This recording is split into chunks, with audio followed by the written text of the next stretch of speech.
ขอบคุณครับป้าขึ้นกับไล่สุดๆไปแท้เดินกันอะไรสุดน้องอ้นและน้องอาร์มครับอันนี้เรียกน้องได้อีกนะครับน้องอ้นและน้องอาร์มก็สำหรับอาร์มเองนะครับเป็นยังไงพี่อาร์มได้ร้องเพลงกับน้องวันนี้ก็รู้สึกดีใจครับที่ลุงได้มีโอกาสมาร้องเพลงกับหลานวันนี้อาร์มเป็นแชมป์อาร์มเป็นแชมป์เหนือสวรรค์ปี5ปี5ก็คือปีพศ2554ครับ54ปีที่ทุกคนมาแข่งปี69บวกเอานี่แน่ตอนนั้นผู้ที่อายุก็6ตอนนั้น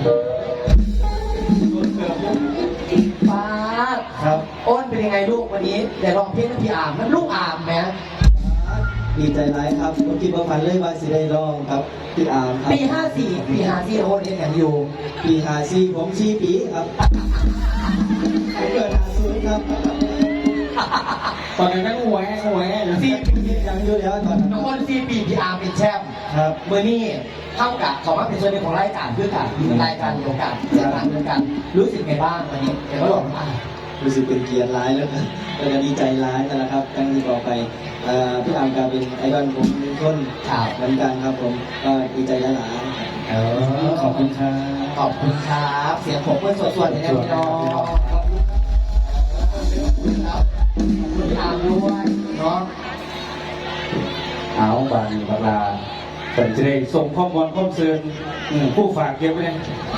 ทำงานคงไม่ทราบเพื่อบอกเป็นซับเงือครับเดี๋ยวขึ้นมาอีกรอบนึงนี่อีกไปบอกนี่อีกเอามันจะมีเอาพวกมันถามไม่มาให้เอานี่รวมกันมันจะมีแต่เพลงสาแต่มันจะบริเวณตัวอีกเงาแน่บอกบริอาจารย์ตรวจพี่น้องผ้าตรวจผ้ากาดอยู่เสียงเป็นๆมันเริ่มแล้วมันเริ่มนั่งนานแล้วนี่อย่างแม่ควักมือไปปัดหูจักกันหลายน้องโอนมาหาป้าทั้งนี้แล้วล่ะป้าสวยๆอยู่ท่านเนี่ย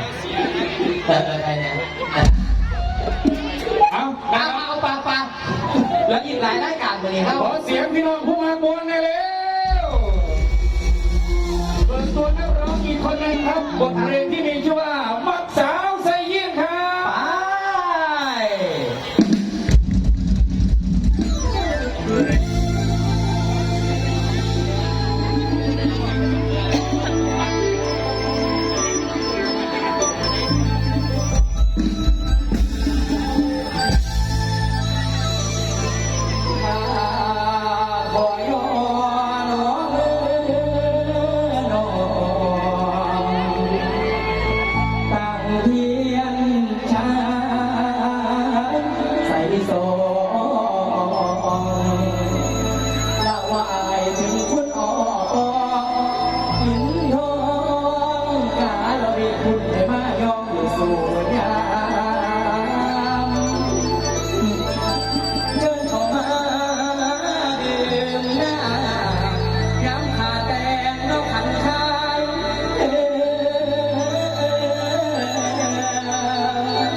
ตัวผมรัก